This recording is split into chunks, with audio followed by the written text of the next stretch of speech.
नमस्कार। देखिए, पुण्यश्लोक अहिल्याबाई शो में हमने देखा कि बहुत बड़े लोग, जी हाँ, जितने भी बड़े बड़े पद के लोग हैं देवी अहिल्या के खिलाफ हैं कि देवी अहिल्या को रानी कैसे बना दिया गया। 10 दिन की उनको रानी बनाया गया है, मगर मल्हार राव होलकर सरकार के इस फैसले के बहुत सारे मंत्रिमंडल के जो लोग हैं वो खिलाफ हैं। और देवी अहिल्या ने एक फैसला किया, उनके पास मनसेवी गाँव के जो लोग आए, उन्होंने उनकी सहायता के लिए एक फैसला सुना दिया। इस फैसले के भी सब खिलाफ हो गए हैं। मगर देखिए, मैं आपको बता देता हूँ, देवी अहिल्या ने यहाँ पर जो निर्णय लिया, जो रणनीति बनाई, जिसकी वजह से सब के सब लोग जो उनके खिलाफ थे वो देवी अहिल्या के पक्ष में आ गई। ये रणनीति देवी अहिल्या की नहीं है, ये रणनीति है मल्हार राव होलकर सरकार की। और देवी अहिल्या को खुद मल्हार राव होलकर सरकार ने ही कहा है कि आप ऐसा कीजिए। जी हाँ, अचरज भरी बात लग रही होगी मगर सच है। देखिए, कुछ गांव के लोग, मनसेवी गांव के लोग आते हैं, कहते हैं 3 गांव के और भी हैं जो उत्तरी सीमा में दुश्मन उन पे हमला करते हैं, जिससे गांव खाली हो रखे हैं और वो अपने घर लौटना चाहते हैं, अपने गांव लौटना चाहते हैं। तब देवी अहिल्या उस पौधे को जो अपनी जड़ से अलग नहीं होना चाहता, उसके दर्द को समझती है और वादा कर देती है। जबकि धना सरदार गंगूबा भी मना करते हैं कि इसमें जान का खतरा है, सिपाहियों की जान का खतरा है। मगर देवी अहिल्या वादा करती है कि 7 दिन के अंदर आपको आपका गाँव, आपकी मिट्टी, आपका देश या फिर जो आपका घर है वो मिल जाएगा। इसके बाद में लोग जाते हैं कि मल्हार राव होलकर सरकार की जो ये योजना है कि हाँ, देवी अहिल्या को 10 दिन की रानी बना दिया गया, जो फैसला वो गलत है। और देवी अहिल्या के पास वो लोग पहुंचते हैं, उनका मंत्रिमंडल पहुंचता है, वो कहते हैं कि आप अपना फैसला जो है गलत है और मल्हार राव होलकर सरकार का भी जो है इसमें नाम खराब होगा, वापस ले लीजिए। तब देवी अहिल्या एक रणनीति बताती है, वो कहती हैं कि शादी होगी, बाराती बन के हम लोग जाएंगे और उन पर हमला कर देंगे, दुश्मन सेना पर।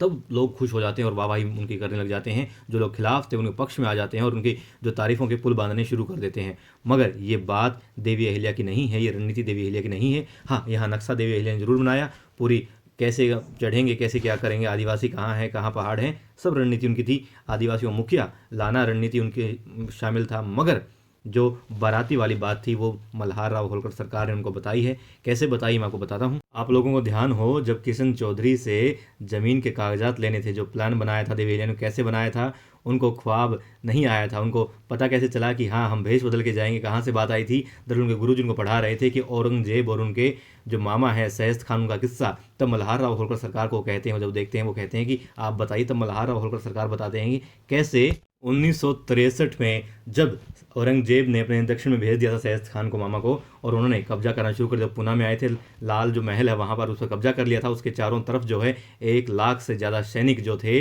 वो तैनात थे और फिर मुगलों के सैनिक तैनात थे। मगर फिर भी छत्रपति शिवाजी महाराज ने महज 400 सैनिकों को साथ लेकर गए थे वो, और बारातियों का भेष बदल कर गए थे। कुछ आसपास थोड़े बहुत सैनिक और दूसरे भेष में भी थे, मगर बारातियों के भेष में 400 सैनिक गए थे 1 लाख सैनिकों से लड़ने के लिए। ये बात है 1663 की।